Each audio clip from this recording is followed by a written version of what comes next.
My name is Jimmy Graham.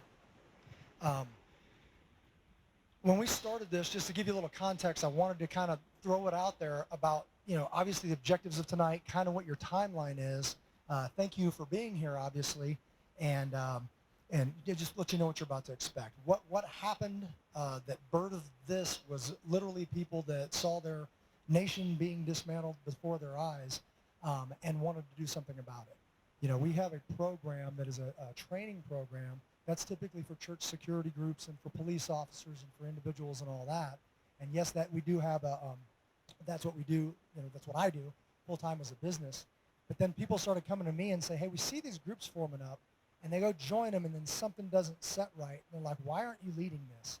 And by the time that came out of that guy's mouth, so Skip asked me, we're in my garage, and I know exactly where I was standing because it was already messing with me. I was looking for something to support. I was looking for something that was in line with my faith. A couple of these organizations that formed, I went and I heard certain things that I couldn't get behind. Now, I'm not going to hamstring them or speak ill of them. If I want to put my name next to something, we're not going to say stuff like, they go low, we're going to go lower.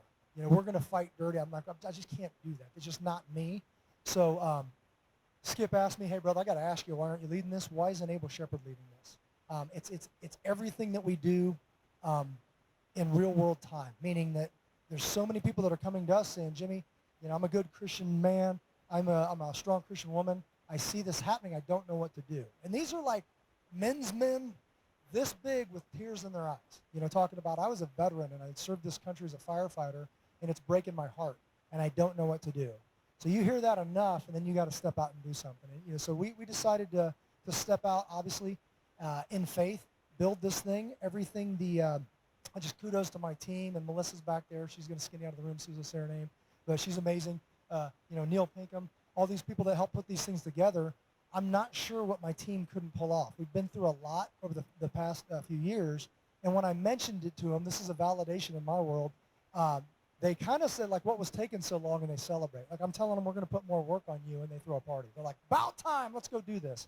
So this is the second one we've done, and I just want you to understand that the people up here talking absolutely have your best interest in mind, and this is what it looks like when guys are just obedient to their God, saying, okay, I'm not sure where we're going, but we're going to step out and take a leadership role. And if you tell us what we're doing, we're going to do it, and every time we do it, we're going to get better. So we're going to define that. We're going to open up. We're going to do some introductions. Can you give me the next slide, BK? Just want to make sure I don't forget anything. One of the things that we wanted to point out, these are just lessons learned from last time. We did this before at Grace Chapel right off of I-25 and County Line. It came off a little bit militant. It came off a little, if I do it, that's the same thing we've learned from marketing. If I make something that looks like, and there's like guns in it, there's guys, and they're all doing their thing, this is not that thing. This is for everybody. When we teach active shooter training, let's say, we say, if in a crisis, everybody has a job. You don't get to sit it out. Even the kids have a job. Maybe my kid's job is just link on to dad, grab hold of my leg, and go back up. That's their job I need to do. If they don't do it, whose fault? That's because they're kids. I have to teach them that beforehand. So if everybody has a job in this thing, anybody hear us about this on the Mandy Connell show? Awesome. Thank you for being here. I appreciate that. She's amazing. Every time I go on there, man, we just have a great time. It's just talking to one of my people, and she really draws out some amazing questions. We have a good dialogue. When we step off into this thing together, we've talked about people being. The answer has always been people. When people get together, they formulate a plan, and they know their part in it, they're going to do better. If you take me, so try to put me in a marketing role, I stink at marketing. I'm not going to be that guy. If you put me somewhere where I thrive, where my giftings and my calling is, I never run out of energy. So we'll talk about that a little bit more. But when I say something for everything, something for everyone, I mean, I don't know what your calling is, and I don't know what your gifts are, but you do. So if something speaks to you, and it's what we call a front, and you step out that direction, then let God show. Let Him take you where you're going to go next. But I think there's many people in this nation right now that are heading towards the same vision, but we just can't seem to get united. There's so much division in our churches. There's so much division on whether you wear a mask or not. Everything right now is divisive in all directions. So I think that there needs to be an effort to get united in the essentials, so we can start making forward movement, regain this nation. The objective of tonight is to equip you with the resources. We're going to give you a bunch of free stuff, and I know that we're busy. I get it. I'm just as guilty as everybody. You will not be able to leave here tonight and say, I don't know where to get started, okay?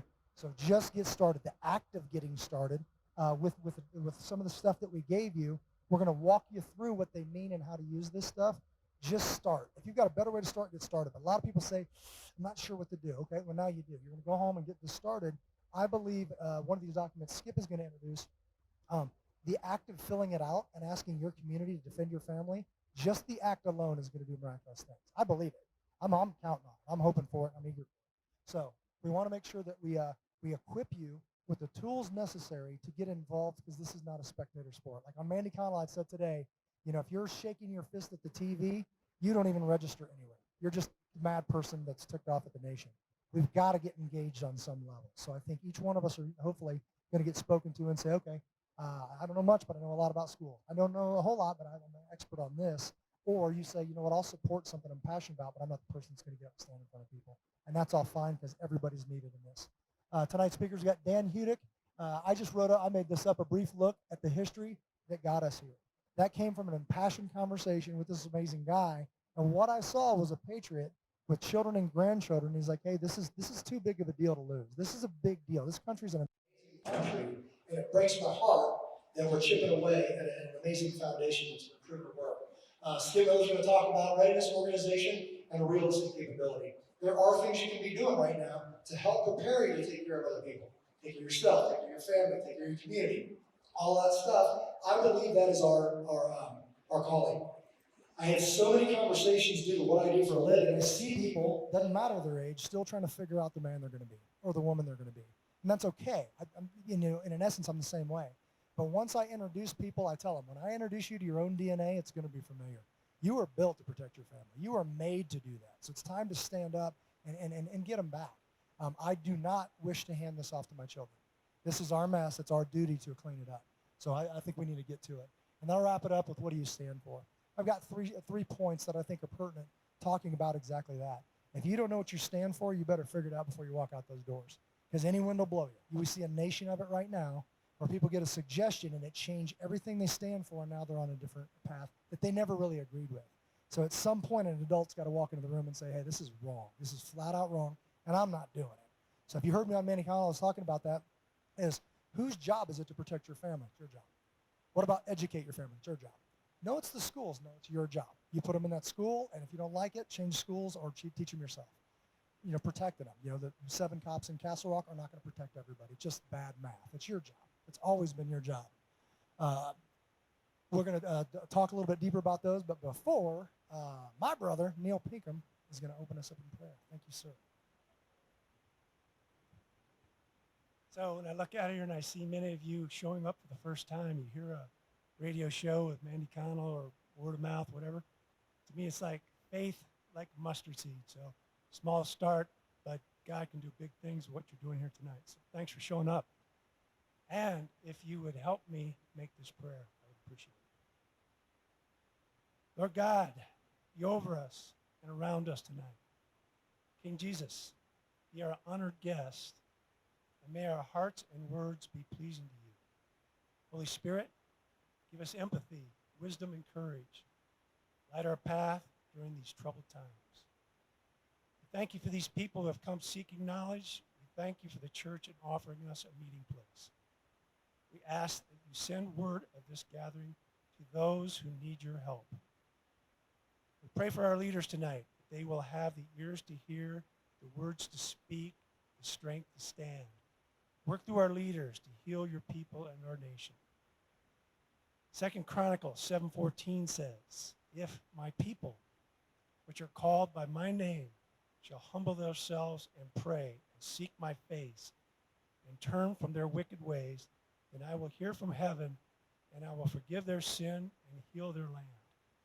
I ask you, Lord, that you do the same thing for our people here and now. Lord, convict us to take care of one another as David did. Amen. Thank you. All right, guys, we're going to go for about an hour through 3 different speakers. At the end, we will have kind of a panel. We'll all get up here, answer any questions you might have. We may or may not pass the microphone around. We'll probably repeat your questions. because we're plugged into a soundboard and recording it so we can share it for the next one. We've kind of made that set up the goal to do 5 of these throughout the South Denver area. This is the second one, and we're going to keep going until we get there, and then we'll reassess at that. With that, Dan Hudick.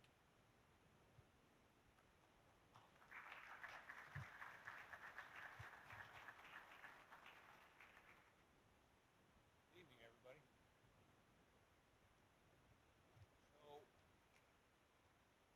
I'm going to tell you a little story about how this started for me. Can you hear? Sorry about that. Now? No. Sorry. So I run a company, a civil construction company here in Colorado, and we have another company in Texas and another one in North Carolina. We have about 500 people here and about 200 people in North Carolina and 100 people in Texas. And I love this country. And on July 4th, I sat down and I went to do a little YouTube video that I wanted to put out to everybody, and I wanted to talk a little bit about the founding of the country, what the flag meant to me. And I put this whole thing together, and as I was putting it together, this was, of course, July 4th this year, and there were no fireworks, and there was pretty much a shutdown, everything out there, and I just felt less and less and less heartened about the whole process of it. And when I got all done with it, I didn't put it out, because I thought, you know, how many people are really going to listen to this? How many are really going to understand? Well, how many will it really matter to anymore? And sometime after that, I was talking to Jimmy about it, and I told him about that. And he said, man, you should have done that. And I explained why I couldn't do that. Let me back up 1 second. This is going to be a weird night, because nobody's going to sell you anything. There's not going to be any CD to buy. There's not going to be any books to buy. There's no timeshare. I know these guys, and I'm not an able shepherd. They are. I've had the opportunity to go through some stuff with Jimmy as far as some individual training. But what I know about them is their service. And what they're here to do is help people. And at any rate, I went through with him, and I want to read how I started out my 4th of July missive. And what it says is this: the United Declaration of the 13 United States of America, when in the course of human events it becomes necessary for one people to dissolve the political bands which have connected them with another, and to assume among the powers of the earth the separate and equal station to which the laws of nature and God entitle them, a decent respect to the opinions of mankind requires that they should declare the cause which impel them to the separation. We hold these truths to be self-evident, that all men are created equal, that they are endowed by their Creator with certain unalienable rights, that among those are life, liberty, and the pursuit of happiness, that to secure these rights, governments are instituted among men, deriving their power just from the consents of the governed, that whenever any form of government becomes destructive of their ends, it is the right of the people to alter or to abolish it, and to institute a new government, laying its foundation on such principles and organizing its power in such form as to them shall seem most likely to affect their station and happiness. And so this evening isn't about a revolution either, but this was an amazing time, and these were amazing men. I believe that this was God-founded, this country was, and so did these guys. And where did these ideas come from, that these rights would come from someone other than a king?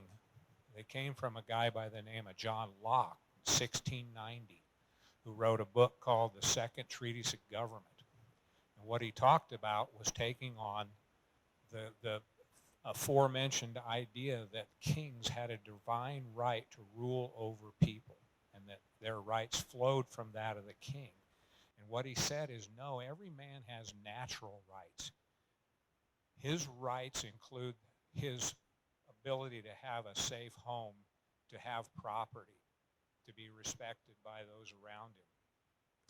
And those founders read Locke, and they understand Locke. And so I want to know, who were these guys?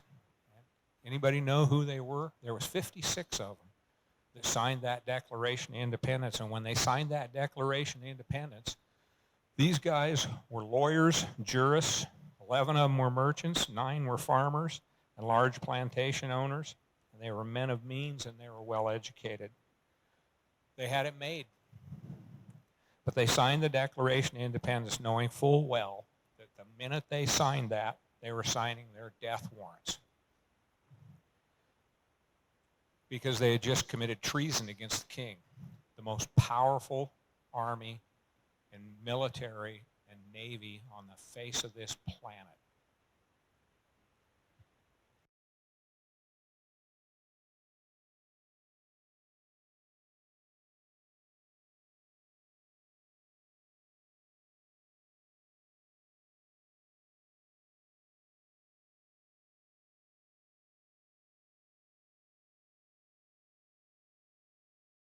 Nine of the 56 fought and died from wounds or hardships during the Revolutionary War. It didn't end up well for most of those guys. Jefferson survived, Madison survived, Washington obviously survived, but those guys paid a dear, dear price for what we have here. This country's a miracle. Till this time, when this country was founded, there was no other country where people thought that could the citizens actually govern themselves. I'm a reader of history. I love history. I'm not a historian, but I've read a lot. I've read a lot about Washington. I've read a lot about Jefferson. I've read a lot about Hamilton. I've read a lot about Ulysses S. Grant. I've read a lot about all these people, and what I can tell you is this nation was formed and developed under God.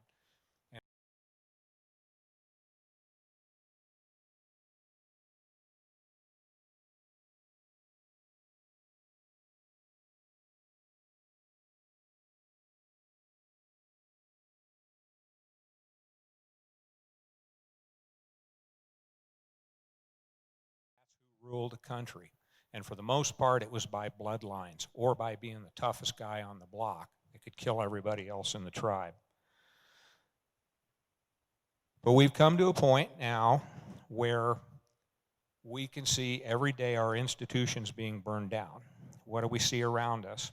We see government standing down from the protection of life and property. We see overpaid, glorified, self-righteous critics in sports and Hollywood who like to think that somehow they're martyrs when they take a knee and raise a fist against this country and what it stands for and what's going to come of them and what's going to come of us when the wolf comes to the door. And what I believe, this is what I believe, is that on November 4th, this isn't going to be over, and this is what Jimmy and I talked about. I don't think this is going to be over. I think this is something new. I said, I think it's going to get worse. And what I said is, what are we going to do about it? And that's why he's here tonight, and that's why Skip is here tonight. So I'm going to turn this over to him, but I just want to leave you with, I love this country. I think we all love this country. It's an amazing place, and we deserve to stand up for it, and we deserve to protect it. So with that, Skip.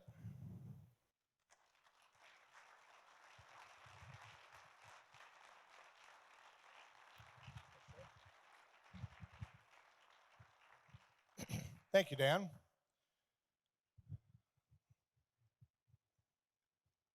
We all watch the same news, right? We know, we all are aware of what is going on in our country. And I'm blessed to be a lead instructor in the Able Shepherd program. And our motto is simply take care of one another.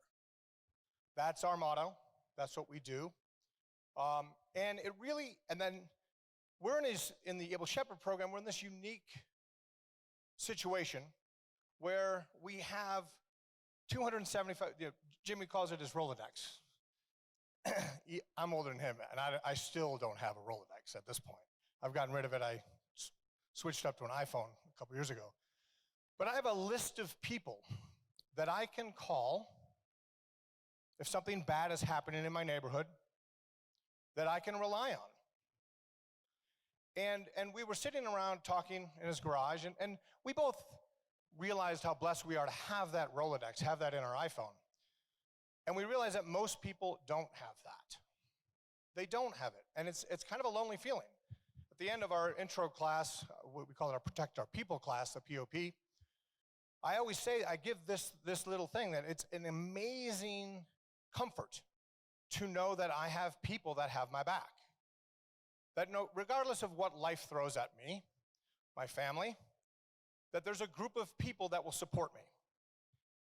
In essence, that's what Stand in the Gap is all about, right? It's literally take care of one another. And we need a couple things to make that happen. Could I have a slide bump, please? Exist to unite us, communities, with the realistic capability to take care of one another. That's really all it is. Next, please. And it comes down to, okay, so how do I do that, right? What are the steps I need to take? Because we're about in the 40s. We're 40-ish days away from, Dan talked about it. It's going to be weird in November 4th, right? And we have no idea what is coming. But what we need to do as a community is build readiness, organization, and capability. And we're going to talk a little bit about each one of those. So, I think it came up on your talk with Mandy on Monday, and it was like, people don't like to talk about like prepping or preppers, because if you've known any, some of us are weird. We don't really talk about it like that. We really have this thing more like, we kind of consider it like a root cellar mentality. When I was growing up, if a bunch of my family members showed up at my grandparents' house, unannounced, it was like Sunday, and we just went over there for church, after church. And she didn't go down to this totally unexpected, 16 people show up. She didn't have to go to King Soopers to go and get food, right? She just went down to a root cellar, pulled out a bunch of stuff, and started cooking. And that's really the kind of mentality we want to have with our foodstuffs, with all the equipment that we need. Next, please. Although this is not a picture of my root cellar, I aspire to that. But that's really what we're talking about. When we talk about readiness, we talk about having the stuff needed to deal with whatever comes your way. And so we'll talk a little bit more about this with our 2 in 10 card that you guys all received on the way in. But this readiness part is simply having enough stuff on hand. I saw this, I like memes. Does anybody like memes? A couple of people said yes, most of you said no. But there's a meme that said, like, you know, the one thing that COVID did really well was turn everybody into preppers. Because all of a sudden, that was why we couldn't find any food in March, was because not everybody had the ability to feed their family for 30 days. For some of you, that sounds crazy, but for the majority, they have 3 days worth of food in their house.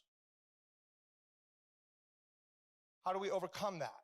We just store some basic stuff. And we're going to talk about that in a second with the card. If I could have the next one, please. The next one is we have to become organized, right?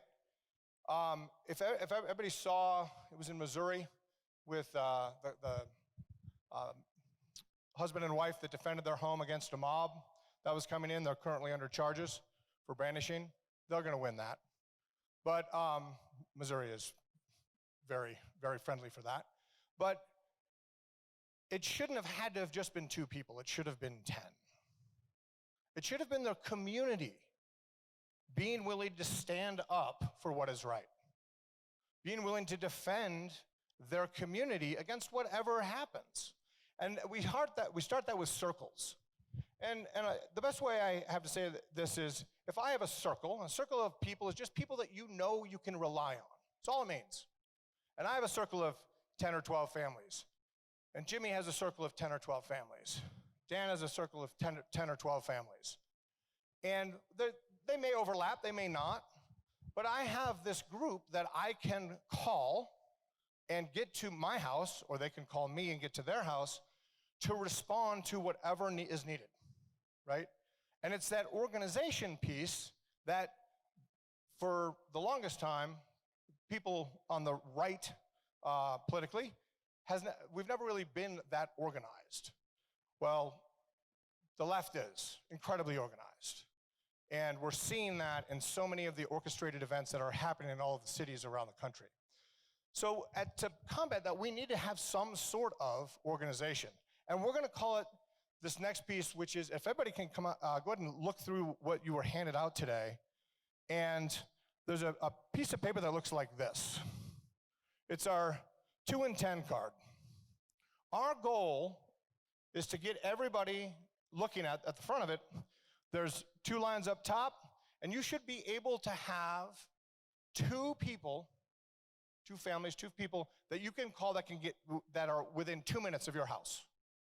That if something bad were to happen at your house, you would have them there in 2 minutes. 2 people in 2 minutes, 10 people in 10. That's our goal. That's our goal for you, because I already have that. I live out in the country, so we really only have 1 or 2 within 2 minutes. But we have a ton in 10 that I can, and some of them are in this room, that I can call and get people there if I need them. And our goal is to give you that ability as well. To have you think of it like this. 2 people in 2 minutes, 10 people in 10. And Jimmy talked about it. He said that I just lost my train of thought. What did you say about the 2 and 10? That simply the act of asking somebody that you already know and trust to take part in this, to say, I trust you enough to show up in an emergency, to help my family, is an amazing gift to that person, right? Because it tells them how much you actually trust them, right? I'm entrusting my family to you. And this is it's actually a community building event, simply filling this out. Because you can't just put a bunch of numbers on here and names. You're gonna have to talk about it. But everybody in here, if we had 2 people in 2 minutes and 10 people in 10, it's a very different world than just me and my family being alone confronting. Because I believe that what is coming to us starting in November is going to take communities to react to help defend your communities. And this card right here, if you simply just go down that card and think about, you already have a circle.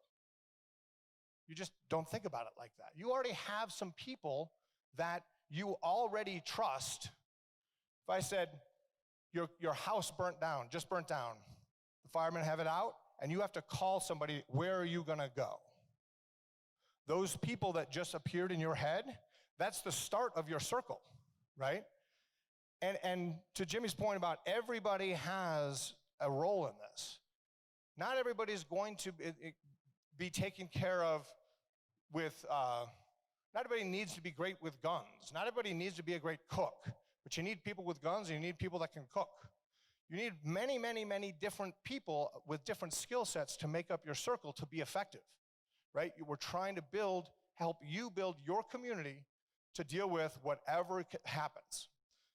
On the back of this, on the other side, there's some 13 things, simple things. Do you have food for 30 days? For your household, including pets. My wife made me put the pets thing in there. We have 2 dogs. If you want to see pictures later, I'll show them to you. They're very cute dogs. She said, make sure you include pets. 50 gallons of water. Right now, if you could try to go out and find some water storage tanks for your house, it's going to be difficult to do. Jimmy came up with a great, very ingenious idea of just using food-grade 5-gallon buckets, fill them up, stack them up, put a 5-gallon, one of those ones that turn over from El Dorado Water or whoever. Now you got 50 gallons of water. A family medical kit for trauma, everyday injuries, and all your medications. It's really all the things, a lot of you people already have this already, We just have to kind of organize around it. Now, this one was funny. A personal firearm with 1,000 rounds of ammunition. And for us, 1,000 rounds is not that much. For some of you, it's not that much, but for some people, it's like 1,000 rounds. Are you crazy? Yeah, right now, so some of this stuff on this list is really hard to find. Absolutely. Ammo right now is really hard. That's on that list of where do I find that? I don't have a good answer for that. Sorry. But the biggest thing here is it's not too late to do something. So if you can't get to 1,000, get to 200, right? A backup plan for heat. Winter's coming. A backup plan for power. You can easily get, whether that's a generator or whether that is a small battery pack that will charge your electronics to stay abreast of what's going on in your neighborhood. 15 gallons of auto fuel. One of the things that's happening in California right now is the fact that people, if they've waited too long to evac, they can't get there because they've used fuel for their generators to stay there, and now they don't have any fuel to get out, right? So have enough auto fuel to actually be able to leave if you have to. A pre-packed overnight bag. An evacuation plan for your family. If something bad happens in your neighborhood, where are you going to go? Right? People are like, part of having your circle is having people close enough to react to you, but also someplace far enough away that you might be able to go to a different neighborhood that's not being ransacked at that moment. Create a folder that holds a copy of all your important documents. It's very, like, if in, I believe the figure is in Minneapolis, there were something between 1,200 and 1,500 families, homes and businesses were burned. That's how many in Minneapolis during the initial riots. Very few people understand how many people lost their homes. So being able to leave and have the ability to have your important documents with you is incredibly important. Have a cash reserve stored at your house. Have a backup plan for communications with others in your circle. And this is the biggest one.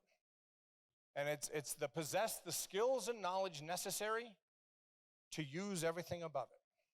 It's one of my personal things that I don't like about the prepping community is that a lot of people just think you got a lot of stuff and then you're good. And that's not the case. You need stuff. You absolutely need stuff. But you also need the training to be able to effectively use it when you need it. And it's that training which is really a good segue into our final thing, which is a realistic capability to deal with emergencies. For us, invest in your people. It's what we do. We invest in our people and get them the training they need. Now, the Able Shepherd, we train people in self-defense, right? Train to give you the skills necessary and the capability to defend yourself and your loved ones. That's what we do. That's what we do every single day. And quite frankly, it's probably the least likely scenario that you're going to have to deal with as an emergency, right? But we talk about it and we spend a decent amount of time on it because when it's done wrong, the effects are catastrophic. And one of the things that we've discovered, and we talk about a lot, is that if there is that situation where you have to use self-defense, a self-defense tool, a gun, to defend yourself and your loved ones, 75% of the people that are reacting to an unknown threat shoot the wrong person. We see this every Friday and every Saturday. If people have not experienced realistic training, have not been exposed to reality-based training, they shoot the wrong people.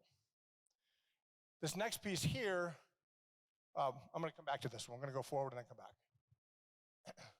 This is what it looks like. Great acting there. Great acting. This is so good. But the reality is that that's what we see over and over and over again in our POPs, that the first time somebody comes at you, you're not registering whether there's a gun or not. You're just defending yourself. And the answer to that, we'll go back to the USA slide, please, is the Uniform Safe and Accurate Standard. The uniform, Jimmy talked about it. in an emergency situation, even your 4-year-old has a job to do. Everyone's got to be on the same page.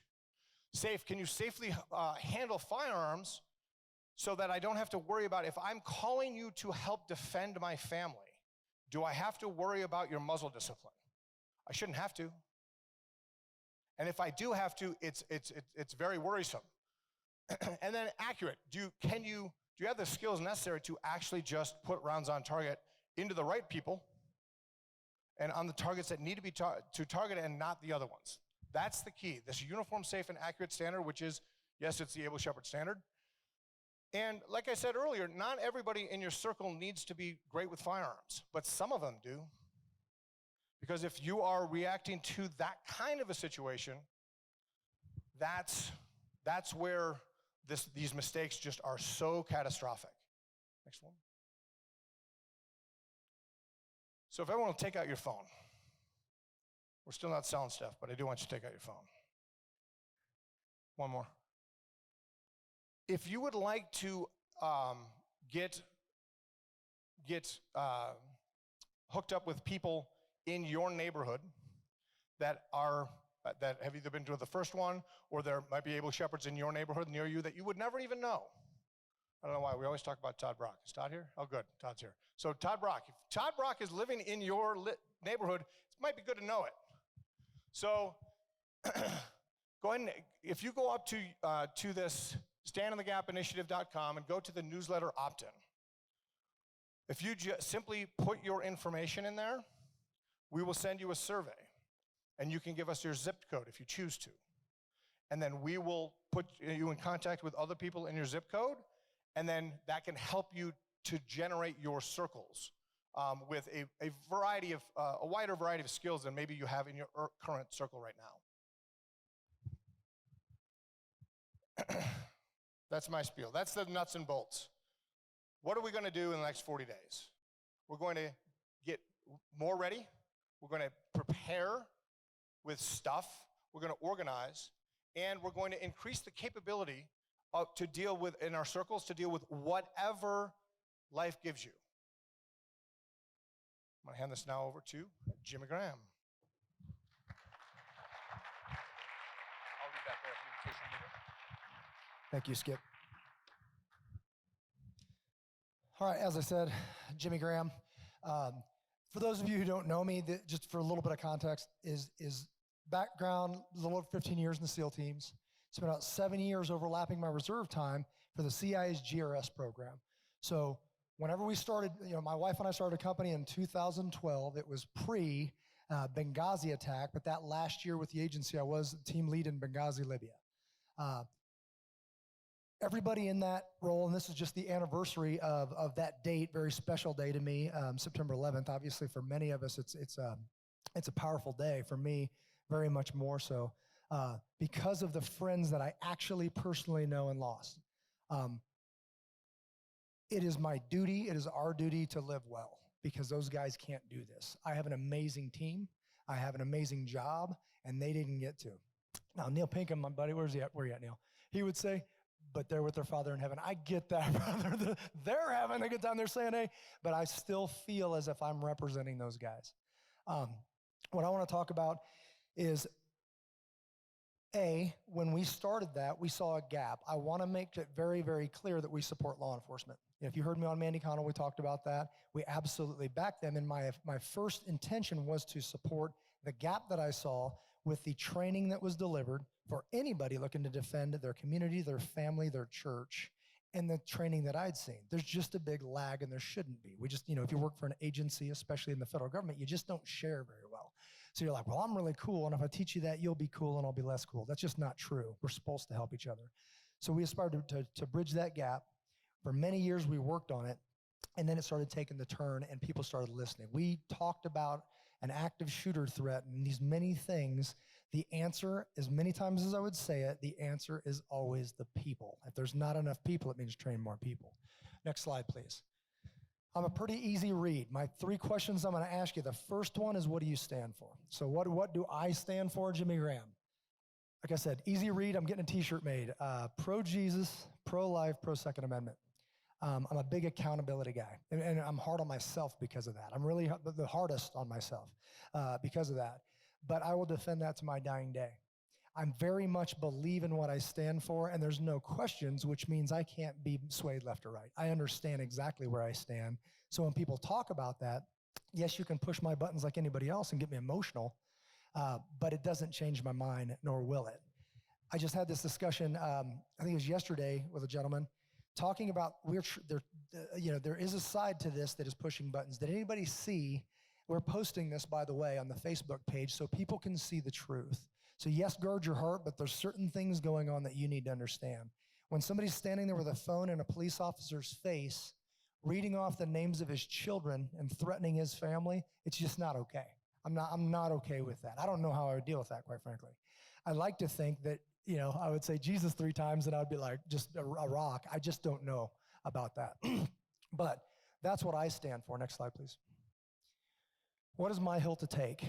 My hill to take is defending innocent life. Somewhere along the way, from being a SEAL, from working for the CIA, from doing all these amazing jobs, I say they're amazing jobs for a single guy with no kids. When you get married and have children, that job just changes. It loses its luster. I'm glad guys are doing that. My hill to take is defending people. Somewhere along, I say this jokingly, somewhere along the way, I realized I actually care about people. Not that that all of a sudden it happened, but I really enjoyed training people that wanted to learn. We call it instructor crack. When somebody walks in here and they leave here, it becomes addictive. I made you better. I spent time with you, and when you walked away from me, you were this much better. It really is kind of a goal for my life. I don't care if I know you for 5 minutes, I want you to leave that much better. So this is my hill to take. My fear is that November, December comes along and I didn't do enough to protect you guys. Like you're like, oh man, whatever. And I'm like, man, I could have reached one more. So that's exactly what I'm talking about. And like I said, as far as pro God, make no mistake, the foundation, we can talk about this stuff all day long.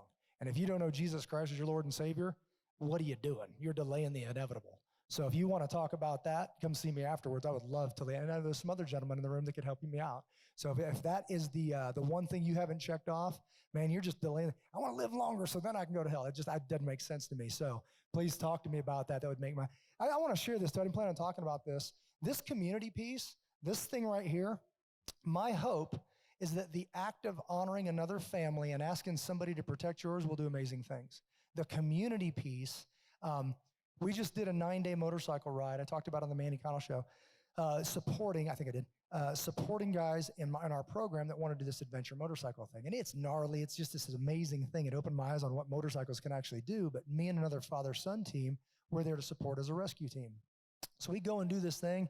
Last year, we did a fundraiser to give, like we did to this church, to give them $300 medical kits. It's like, hey, this is a trauma kit. You need one of these. We just give them away. We raise money, not me, you. The community raises them. Neil Pinkham from Able Nation with me, and we just go away doing this. We're very proud of the page of pictures, handing a pastor med kit or a principal body armor, just giving it to them. They never even think about themselves. And then you say, hey, put this on to help kids, you should whatever. So we go out and do these fundraisers, and it draws people together.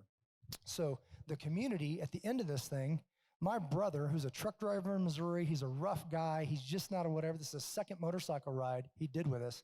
And as we're leaving, he's getting ready to pack up on his bike to head back to Kansas City.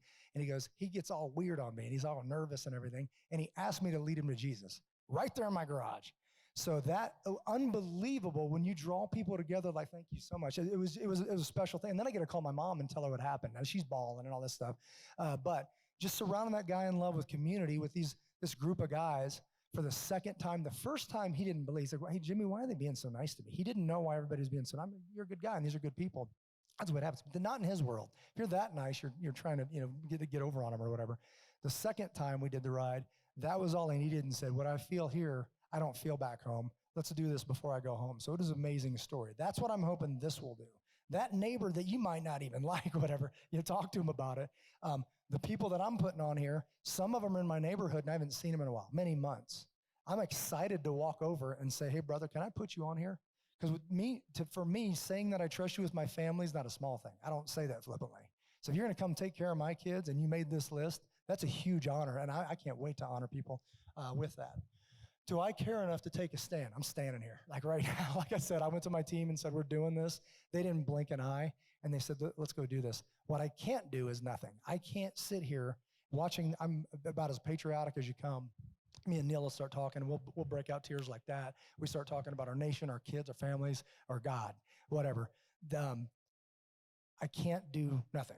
So just the act of doing this, we had a meeting today with Don Jones, and that was just amazing meetings just to put this stuff together. So we're being blessed while we're doing it. I have no idea where God's taking us on this, but we're going to help you out with it.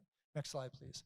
The problems are division on every level, attack on our foundation, and changing the true narrative. This is I see. This is Jimmy Graham talking of the problems that I'm seeing as I'm trying to raise a family here, is that the division on every level, man, you may dang near getting a fist fight. My wife is a trooper, man. She wakes up every day, I ain't wearing a mask, and she goes into a place and somebody says, ma'am, do you have a mask? She's like, I'm not wearing one, and walks right by. I'm like, oh, well, whatever. So the other day she's like, man, I'm tired. I'm just done messing with it. I'm going to give in. And then the next day she wakes up, she's like, I'm back in. So she's whatever, holding the ground. Attack on our foundation. And back to the division. No one will ever convince me I'm a racist. I know I'm not a racist. I love people. I don't really see color. I see people, and there's people, characteristics and all that stuff. And we welcome people all the time. And we have friends, through the military, all that stuff. In the military, especially in the SEAL teams, you don't really see that stuff. It's just not a big deal, because that's the guy who's going to maybe save your life and vice versa. I don't care what color you are, whatever. And you had to put out to get there, so I know you're a solid whatever. That's a big deal. But again, what do you stand for? If you know that through and through in your heart, people can say whatever they want to say. It's like I tell my kids, you in charge of them? No. What are you in charge of? I'm in charge of me. They can say whatever you want. Jimmy, or Daddy, that guy made me mad. He can't make you mad. He can just be him. You can choose to be mad. They're like, oh, that's easy to say to kids. It's harder to do yourself, right? But I try this every single day. Attack on our foundation. Dan did an amazing job talking about that. And the picture that I like to paint is that we keep building higher and higher and higher while simultaneously chipping at our foundation. You don't have to have a construction company to understand that's a bad deal. You can't do that, period. And it's a good one. The foundation that was laid was an absolute miracle. I'll talk about the 5,000-year leap here in a little bit, book that I'm just reading through, thanks to Don recommending that. It beautifully portrays basically the leap that we had, where God showed the world, proved to the world what can happen when you set people free. You set ingenuity free. You set people to make their own rules and govern themselves. It was proven in 200 years we made a 5,000-year leap. Now we want to change it. We want to look at Europe after they've been changing their constitution and having all these problems, and we want to look and see what they're doing. Don't change it. It works. Changing the true narrative. These are not a bunch of criminals and slave lover and whatever. It's just not true. These are heroic men that risked everything and trusted their God and fasted and prayed before they signed a document that absolutely changed the world. That's a good story. The best part of that story is you're in it. This is when I was studying at Liberty University. I was studying religion while I'm sitting in Tripoli, by the way, serving our country, and I'm on my computer and I'm watching Old Testament. The professor's talking about all this stuff, and I'm writing papers and doing all that. At one point, was in Lebanon. It's cool to be in the area you're studying.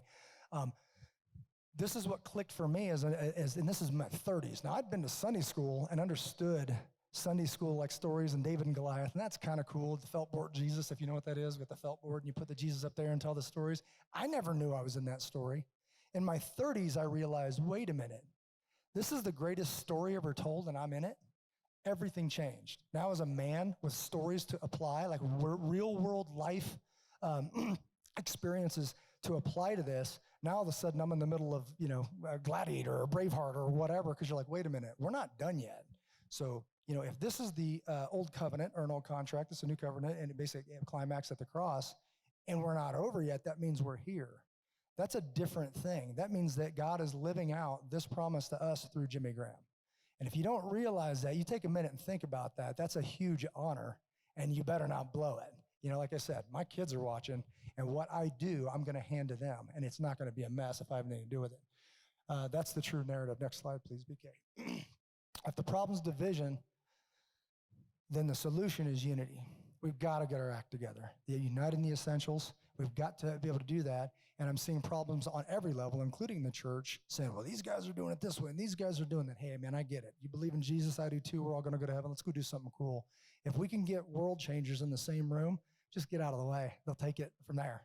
I've seen it happen. Doesn't matter why. For me, I get introduced to people through shooting and guns and self-defense.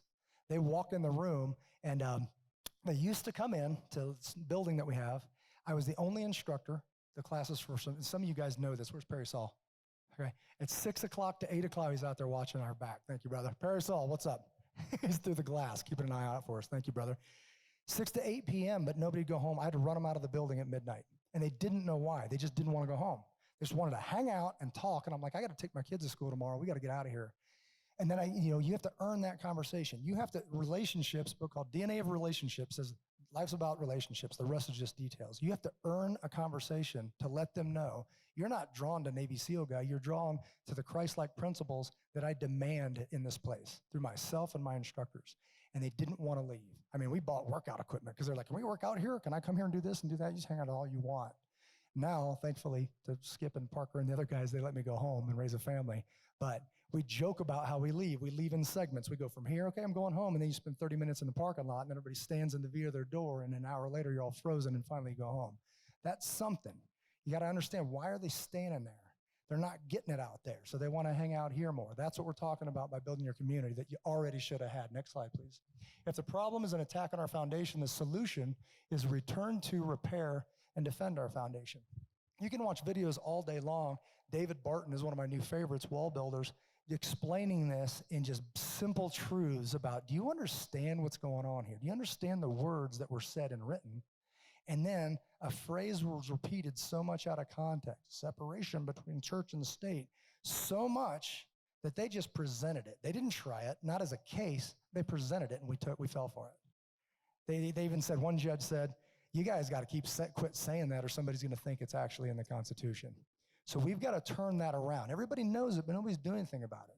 So that's what we're, I think, called to action. Next slide, please. If the problem is changing the narrative, the solution is know the truth, boldly speak the truth, and then live like you believe it.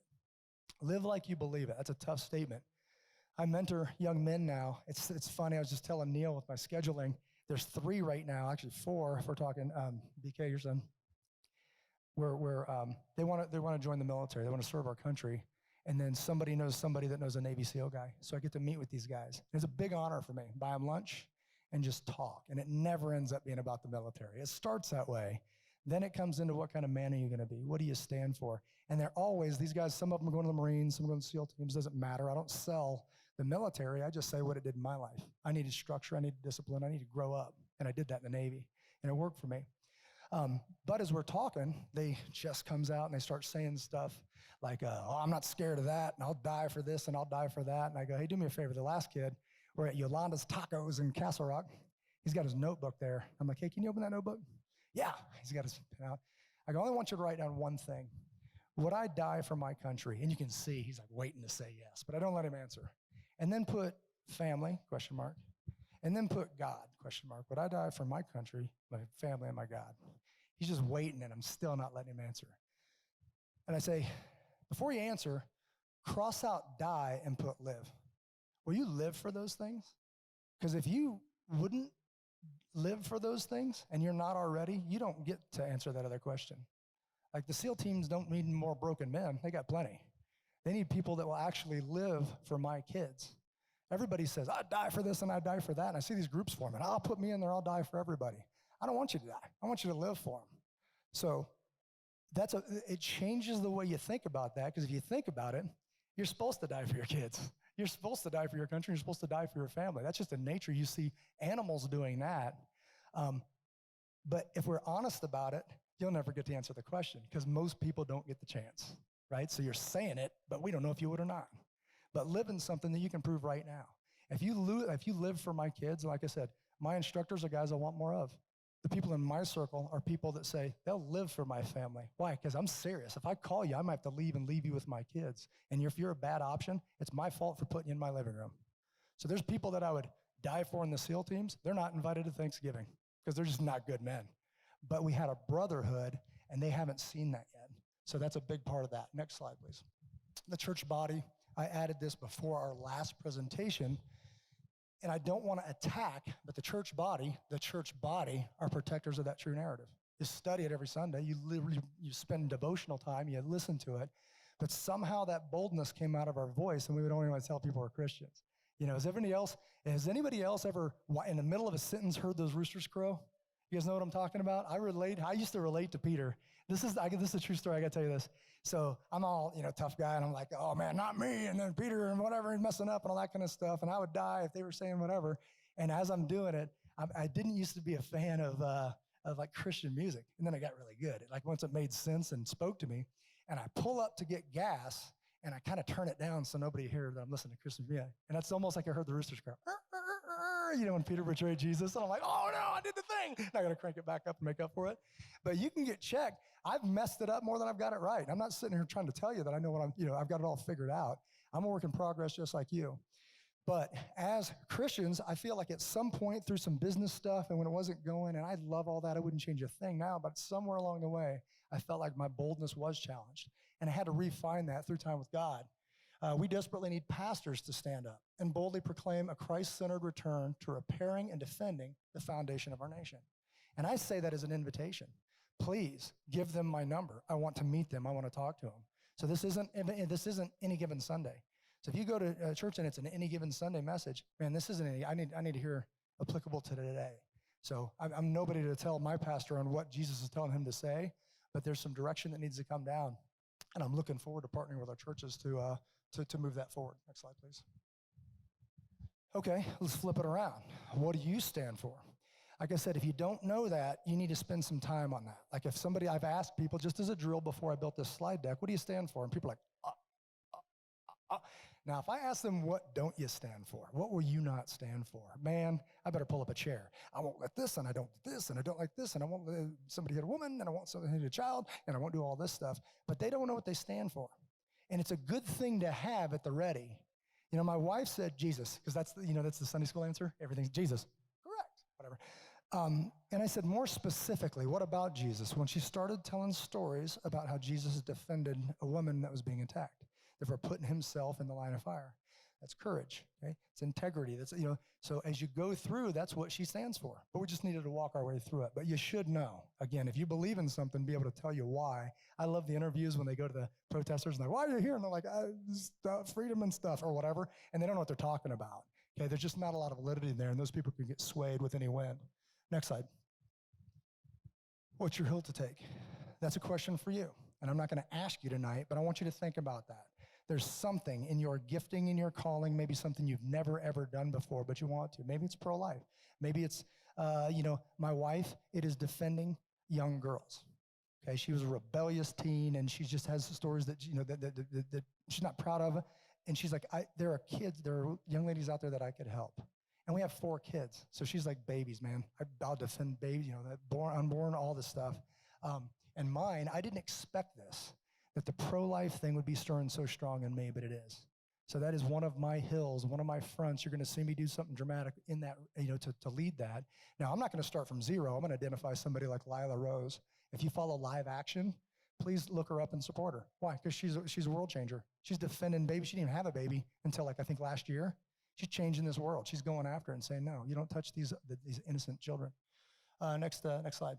And then, do you care enough to take a stand right now? Again, we'll know next week. When you leave with all this stuff and it's still sitting on your counter, you've done nothing, we'll have our answer. I'm not going to shame you in that, but I think that's the problem. I care, I just don't care enough to actually do something. I don't want this to happen, but not enough to actually do something. So that will be my challenge to you, is do something, start filling out that thing. Maybe there's something else you can do.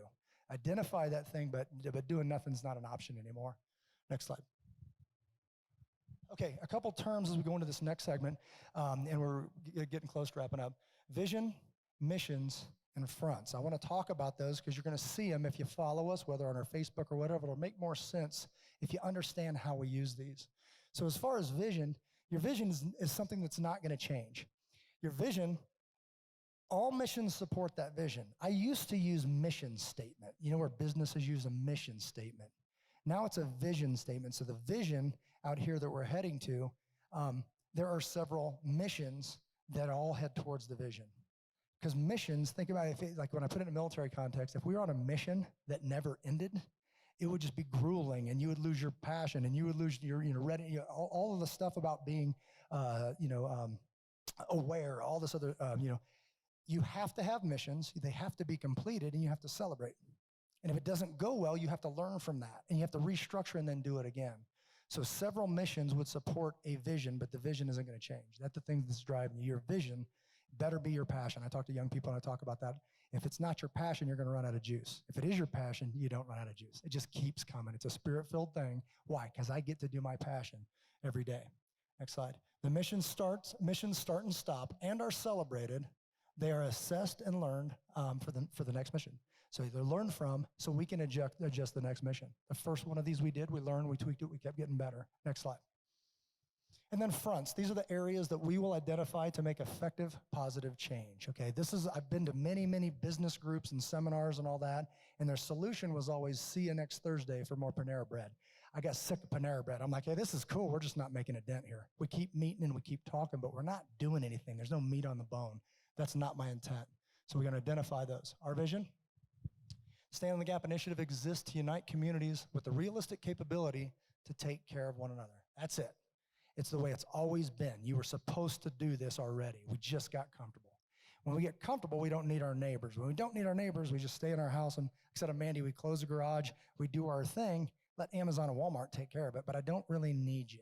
That's going to change. And when you need people, you better have already made the relationships. That's what we're made for. You've got these relationships and these communities. Now I know. And we talked about if something bad happens. What if something good happens? If you have a block party. What if you go out and do a barbecue? We do stuff and people say, fear mongers, you're all, you live a life of fear. If you know anything about me, I do not live a life of fear. Like I said, this motorcycle ride, we do fundraisers and raise money. We go out and do things. We live life. It just so happens that my buddies really know how to handle themselves, which does make us a little more comfortable. That's a good thing. And then their wives get involved. And, we called one lady. I remember when we first started doing this, and Rachel asked about the credit card being updated and all that stuff. And she goes, is it okay if, it wasn't an auto thing? Can I go ahead and charge? And she's like, honey, if we didn't update the membership, we would have a problem in our marriage. Like, he comes home a better man. That's a good thing to hear. He's not off doing something, destructive. He comes home a better man was something I needed to hear. Our current immediate missions. Okay, I had to pick some of these. Hold 5 sessions sharing our vision in the South Denver area. This is number 2 of 3. Invite others to join us. Identify and organize our fronts and our leaders. Who are those people? I don't know yet. Got some of them, but I don't know yet on some of the other fronts. We're going to find that out. And then, like I said, we're going to start connecting now and getting people together and giving them community now. But as we launch out in an attack to make these changes back towards our foundation, I believe they're going to be fed to us. Step out in faith toward making effective changes and glorify God in our efforts, His victories. Next slide, please. Our fronts. So on these, protect yourself, your family, and others. We always start there. Why? Like Skip said, if it goes wrong bad right now, it's your job to protect your family, period. Now, you can do that through other people. Like, I don't know how to do this, but he does. But you're the one that aligned them and you protected them. That's your schools, your churches. Everybody thinks of home when we think about November, December. We're still sending our kids to schools. We're still doing churches and all that stuff. This is going to affect everything. So we need to think about it. When COVID happened and people didn't go to schools and churches, then the security got pulled, the police got pulled, all that stuff. It's a bad, bad recipe. We don't do that. We've got a good system. We need to trust it, and we need to develop it. Pro-life, defend the weakest among us. This is one that I talked to my staff about. Does this fit? Because you're going there for like this thing, but does this even fit when we talk about our nation? Again, accountability starts right here. This burns me up inside. If we don't defend, if we're talking about COVID and the numbers and these other things with racism and all that stuff, and 3,000 babies are being killed every day, but we protect the innocent, we're all a bunch of hypocrites. I had to leave it in. That's on my heart, so that's going to be in my program. So, pro-life, defend the weakest among us. I feel that is spirit-led, and we got to fight this thing. And if it's Lila Rose that's on the front lines, I'm going to support her financially. I'm going to send some of you people out to find out, and Kate's on this right now, find out with her, what can we do to simply support you? You're already on the front lines. I'm not going to recreate this. Take me 10 years to get where you are. What are you doing? Do you need money? I'll raise money. Do you need people? I'll find people. Do you need me personally? Because I'll show up. That's the way we're going to make a dent here. Education/media. Reclaim our future by returning the truth to the narrative told to our children. This is a compounding problem. If you guys are familiar with what's going on right now, I always get it messed up. Is it 1619? What's the project called, 1619? This is a big deal, guys. It's a big, big deal. Every day when our youth is getting pumped full of this, these lies, It's getting worse. So that has to stop. We've got to return to the truth. Like I said, you can watch David Barton and all these people that are just, they're amazing. They're putting it out and people know it. People have seen the video, but there's not been any changes yet. We got to get back to that. Next slide. What's going to happen in November? Next slide. I don't know. I don't know. On our website, we've got a picture that says a storm is coming. Let's weather it together. All I know is if you're by yourself, it's going to be bad. If you're not, it's going to be not as bad. But I don't know, and anybody that tells you, they're never making it up. So please join us in helping communities get together. And if the people that you know right now that have absolutely nothing, please take some of this literature and give it to them because they need to hear it. Next slide. 5 ways to join our initiative. Become an expert. It just means educate yourself. I've got a bunch of resources. I'll have you pull your phones out in a minute.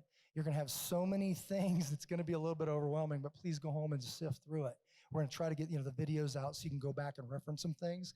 And then on the website and the Facebook page, we can put these links. So don't think you got to remember this all right now, but it's important. Become a friend. Friend is a loose word on social media that means follow us because we need the word to get out. We need people to know this stuff. Become an ambassador. Sign up for the newsletter. At the bottom of every page of the website, just go to the bottom, put in your email address, and I think, your name and email address, I think. That just gets you connected, and any news that goes out goes into your box. And I know we're not going to bombard you with garbage. I got all this stuff showing up in my email. It's a nightmare for me. But when we're putting out information and we need people to get involved, that's one of the conduits, especially with social media, because it's been so censored and other people that have started anything like this that doesn't fit their narrative. As soon as they shut it off, the newsletter's all we got. They can't shut that off. They control so much social media, but not the email address. Not yet, anyway. Become a leader. Step out according to your calling. You don't need me for that, but you need to do something. If you're getting driven, if there's been that thing burning in your chest and I haven't covered it, start it. Let me know. I'll do my best to back it. Okay? Be a financial supporter. Give to support our efforts. We're funding this thing. The other side, like I said on the radio, they're organized and well-funded, and we're not. That's okay. Like I said, I think we're going to drive through, and God's going to work here, so it doesn't scare me. It's just the truth. Next slide. Right now, action steps. Now take out your phone. If you want to, just scroll these things in there. Once you go on and check this stuff out, it will connect you. The reason why I thought it was important to do this, because some people don't know how to use their phones because they don't do this kind of stuff, and they're like, what's a podcast, whatever. StayInTheGapInitiative.com. That's the website that we referenced that basically is the hub for this initiative. Next slide. If you click on there, if you scroll down on any page, it goes into the opt-in newsletter. That's that communication. As to you, please be patient with us because we've got a bunch of people filling this out. We need to collect them through probably after this one to the next one. Now we're going to start dropping pins. I'm not going to ask for an address. You're not going to know, you don't know us. I'm not giving you my home address, and that's okay. But the point is, I can put somebody in the middle of Castle Rock and say, hey, there's a park next to Chick-fil-A. Jimmy's going to be there for 2 hours. If you live in this area, show up. Let's have a little sub-meeting and say, hey, guys, where you at? What part of town? Cool. I live here. He lives there. Just so you know, go ahead and put me on your list. Okay? Pretty good name to have on your list. If there's been like an Able Shepherd or something, they got some skills, or somebody else. It's funny. I had somebody, and I'm not going to dime them out. They're like, what? I don't know what I could contribute. I'm like, you're a nurse. You can contribute a bunch. Like what? The level, these teams are like, just like my marriage, my strengths are Rachel's weaknesses and vice versa. We're stronger because we're together. So everybody's got something to contribute. Even if you think you don't, I bet I could sit down for 5 minutes and find many things you could contribute. Next slide. You don't have to read all this, but Don Jones, raise your hand, Don Jones. He came to me exactly what we're talking about even before this was the thing. He says, I feel called to start a preparedness group. It's a one-way thing. You go on Zoom, just log in there every Sunday night, and he covers these deals. Why? Because he felt like that's something he can contribute. He has experience with this. He's very good. He's been knocking it out of the park. I just have to sit there, and listen while I'm relaxing and just listen to Don talk about this stuff, and I'm learning a ton. I knew a lot about this before. Yeah, I'm learning a lot. So these are just things that he's covering for free for you to work on. You can go on the website under readiness, get the Zoom link, and it's Sunday at 9 o'clock, click on it, and just learn. So educate yourself. If you got this stuff, fantastic. If you don't, something you might want to consider. Next slide. The Stand in the Gap, so Facebook. So if you understand Facebook, this is what the page looks like, because a lot of times people go out and they can't find it. So if you look at that and you come across that, hit the button, like, and then you will be connected. This is the most time since, because of the algorithms and how they do it, Skip Miller goes out, the stories we referenced, the true things that are happening. The person that was, if you haven't heard about this, the guy that was executed for the hat he was wearing because he was a Trump supporter, had a Patriot Prayer hat. They said, here's one, and they shot him in the street. That's not okay. You need to know that's happening. This isn't any given Tuesday. Next slide. The Protector Culture Podcast with Jimmy Graham. This is a fun place that we started. We're on 35 episodes. We talk about this stuff all the time. This is our voice. The group that is spearheading this, if I was you, due diligence, I would get to know us. Just listen. I'm proud of all of them. Sometimes they end up in tears, and we're talking about our nation on Memorial Day. I got 2 SEAL buddies, and we sat there. BK, I am sorry. I love you, brother. We sat up at it was an outdoor, like it was called Wide Open Saloon, and they were on websites from Texas and Virginia, and we talked about the real people that make up the movies that you guys watch, like the people that we knew that died and they made movies about it and how it affected their families and their lives and all that stuff. And we're all doing this number, but it's just the truth. But it's a good way for good people to get together and just talk about real life. Next slide. Hillsdale College. If you're looking to educate yourself, it is a good resource. They give free, so founded in 1844. They accept no federal funding. Why? Because as soon as you do, they get to say what to teach. They say, we're going to speak the truth, and you don't get to tell me what to say. In 2011, the college began producing free online courses. This is the website. You look up Hillsdale College, you log on, put your information in, and just start taking a college class, Constitution 101, whatever. So not knowing isn't even a thing anymore. So like this, if you say, well, I didn't know, get started somewhere. It is like a class, so it's many hours of curriculum sitting through it. Next slide. Website looks like this. You go in, you create an account, you go to Constitution 101, the meaning and history of the Constitution. Let the dude do the rest. He starts talking, you start taking notes. There may be a Q&A or whatever. If you want college classes, you have to pay for those, but the education is free. They did this so everybody has a right to this. Next slide. You're like, Jimmy, I'm not doing a college class. I don't have time. Prager University has long videos that are free, and they have 5-minute videos. Everybody's got 5 minutes. So those will bait you to looking further in. So PragerU is fantastic, and if you go on, I discovered this at the last meeting, so I spent some time on it. Bruno, thank you, sir. Was that you too? Was that you that told me that? Okay, somebody told me. We were in a group, and somebody told me about that. I looked it up. But literally, things you don't know about, they go on there and talk about it. One of them was called, if we lose John Locke, we lose America. So you look, he puts a context in there, and you go, I need to start reading some books. I need to go check this out. Next slide. If you have, if you are a podcaster, literally it's this easy. On your way to work, before you get in your car, get on there. It looks like this, PragerU. It's orange, it's free, subscribe. And then just start playing. It is a good foundation, and it's 5-minute hits. Okay, it's just enough, like I said, to whet that appetite and find out where to go find more of these truths that maybe you didn't have any idea about. Next slide. Almost there. ablenation.org, able-nation.org. Again, Neil Pinkham, running the show on this.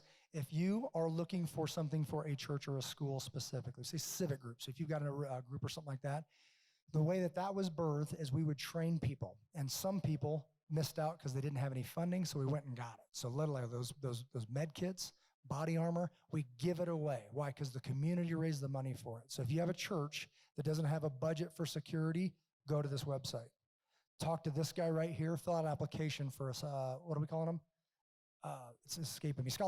Scholarships.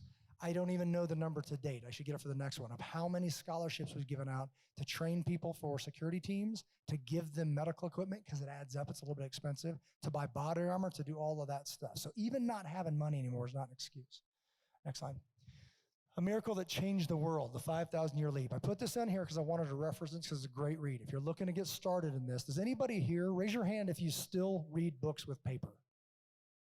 Okay, who'd you see, Melissa? How about this gentleman right here in the blue shirt? Can you get it? Right here, short sleeve, blue shirt right in front of you. One up, right here. Okay, so you win we were giving away a copy of 5,000 Year Leap. It's a book that I'm moved by. Thank you, sir. Please read it and share that knowledge with anybody you come in contact. Here's the gist of it, my attempt at a book report. 5,000 people, 5,000 years in existence, like let's just call it 5,000 years, right? And within 5,000 years of this point, we're still, breaking the ground behind an ox, and we're still weaving our own clothes the same way we did it 5,000 years ago. Yes, people have more and less. That's kind of where we're at. And then a miracle happened. And God proved something when people fasted and prayed and laid their lives down and signed a piece of paper. From that moment, in 200 years, we put a man on the moon. This is a proven thing that God proved in our nation, and we were born here into it. If you think this is a normal thing, you're absolutely wrong, and you don't get out of the country enough. So this is an amazing thing. Well, with that amazing thing comes an amazing responsibility, and we're losing it. This scares me, and I don't scare easy, because I hear people talking about a revolution. I've been in war-torn countries. I've looked at the children. I don't want my kids growing up like that. My kids have seen military aircraft at an air show. They've never seen a tank rolling down the street. I don't want them to. As a younger man of 20-something years old, I was like, bring it. I'll get my AR and we'll go to the street and we'll figure it out. Then I had kids. I grew up. I don't want them seeing that. That's on me. So if we fumble this, it's not a cool movie. It's a big, big deal that happens outside your window. So do everything you can right now to avoid that. If not for your kids, do it for mine. I just basically, there's not enough that we can do right now, but doing nothing, you can't be a spectator in the sport anymore. Next slide. United we stand, divided we fall. We love saying that, and then we go divide in every facet of our life. We're currently surrounded with division. The Stand in the Gap initiative exists to unite communities with the realistic capability to take care of one another. Next slide. All right, so we're just going to finish off, guys. I'm going to ask, my brothers to come back up here, and we're going to address any questions you might have. Please take these resources. I want to walk through them. If you guys don't mind coming up, we'll grab some chairs. Just grab the mics off of here with the cords, please. We'll repeat your questions back because we are recording up there. When you open this packet, Check. please take this, read it. You don't have to read the whole thing. Start out. Just, use it as a reference. They start off with some great quotes by our founding fathers to set that context, Check. but you should know much of what this says. You'd be good for you to read it all. I challenge you right now to go put this on your fridge with a magnet. Start filling these in, but don't do it in secret. Let these people know I trust you with my family. This crazy Navy SEAL guy gave me this thing and he challenged me, so I can't say no. Now I got to write names down and you're one of them. And fill it out. On the bottom, it says panic button brevity plan. What does that mean? It means go on your app, your smartphone, and get the Life 360 app. Load in your numbers on your phone, but then turn off the location services because it's kind of weird to have everybody know where you're going, right? But if things change at the end of the year, turn it on. Because you trust these people anyway, they're just going to see if you're at the grocery store or not. That just gave you a panic button. You hit a panic button and you've got 12 people headed to your location, to your phone. A GPS coordinate will drop and they'll be heading that way. It's a pretty good deal. What if your phone doesn't work? On the bottom it says backup plan. Now it's hard to see, they're in gray and it's low light, and I'll darken these up for the next batch, but it says name and phone number. Down here it says channel and frequency.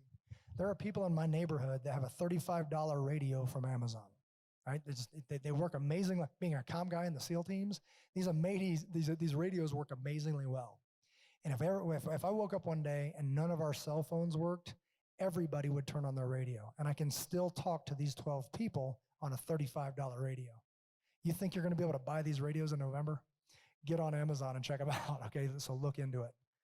As far as this thing, information about what we stand for, all this, I just want to walk through this so you know what we're handing you. Again, no sales pitches whatsoever. If you are looking at handling a firearm, there's information on Able Shepherd. Why? Because I'm not calling you if you're not safe with a gun. I'm not going to call you in an emergency and you come over and accidentally shoot my daughter in the stomach. And I see some crazy stuff on all levels. I don't care if it's law enforcement, federal agencies. I see silly stuff that doesn't exist in a safe world with a firearm. So get trained if you're going to consider that. And that's not for everybody, but if it's for you, you must be safe with a firearm. Able Nation, this is the one with the med kit picture on it. Churches, schools, if you don't have funding, you need assistance, let us work on that for you, and we'll see what we can do to help you out. As far as U.S. Law Shield, this is one of those companies that's out there. I wouldn't have considered this a year ago. I didn't have it a year ago. These companies approached me and they said, whatever. So I weighed the two big boys and I said, I've now got their card in my pocket. Okay, so this is prepaid legal that if you had to defend yourself or somebody else, lawyers take over for you. Like I said, with the way that this is going at the end of the year, might not be a bad deal for $11, $12 a month or something like that. Something for you to consider.